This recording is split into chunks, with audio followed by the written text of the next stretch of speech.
Another great function in the VLE is the quizzes widget. If you click on the quizzes widget, which is located within the assessment button here, the quizzes widget will allow you to create a variety of different kinds of quizzes, which can easily replace the use of third-party apps like Google Forms, and also allows you to integrate the grading directly into the VLE grading, which saves a lot of time. So if I click on quizzes, you can see I've created a number of quizzes here. The ribbon indicates that I've actually linked that quiz to my grades so that when a student completes the quiz, in some cases the quiz will be auto-graded and added into grades, and other times I'll need to go in and finish grading it, but when that grade is inputted, it will still automatically transfer over into my grades, which is very helpful.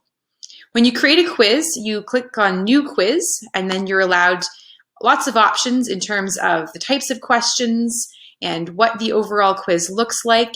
You'll see restrictions may be added, which allows things like time limits, and then you can select how the quiz is assessed and what the links are to your grades. I don't want to go through all those details in this video, but there's a couple of really great hints that can help. If you scroll down, you can allow, or rather disable the right-click function, which can be really helpful. Also disable pager and alerts, so students aren't getting other alerts when they're writing a quiz. I found it really helpful to create quizzes with questions that were multiple choice in some cases, so that I could easily have those quizzes auto-graded, which is a useful function. If I click on one of these quizzes that I've already created, you'll be able to see how the restrictions are set up. So if I click on restrictions, this is what allows you to determine what the due date is, when the quiz becomes available, when it ends. You can decide if it displays in the calendar. You can release various conditions if you choose to, although it starts to get pretty complicated. But it is useful to scroll down and notice how you can include a time limit with a grace period that will allow the student to receive notification when they're within 5 minutes of the end, for example, of that time limit. The best function I discovered under here is in the special access section. And this is useful if you assign a quiz and for some reason a student opens the quiz, maybe doesn't finish it in the time period and then can't go back in and rewrite the quiz.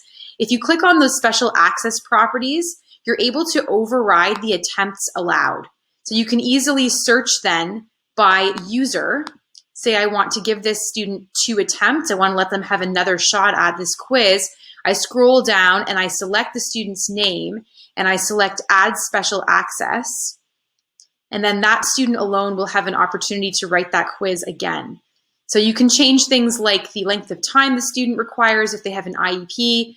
You can release the quiz at a different time, or you can allow multiple attempts. And if I scroll down now, you can see that on October 26th, this student will be allowed 2 attempts at that quiz.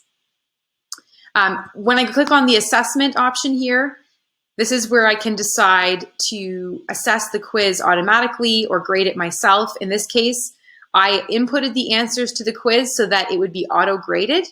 And then I actually added a grade item in my grades that lines up and matches the name of this particular quiz so that I was able to pull that grade item in and then allow the automatic export of that grade to that grade item.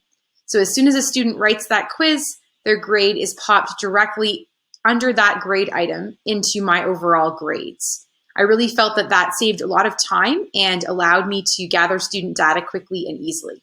Hope this is helpful. Many thanks to Caitlin for modeling the quizzes tool for us. Make sure you connect with us.